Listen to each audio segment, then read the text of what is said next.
always say it, and I've done a piece on this on the podcast before, is that I think sometimes, because you're such a big kind of character, big personality, you've got a huge kind of following and whatnot, sometimes your football gets come as secondary.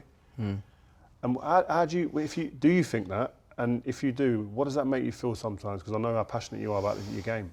I can't lie, it does hurt a little bit. You know, because over the years it's probably been talked about more than often. You know, about obviously that side of things for me.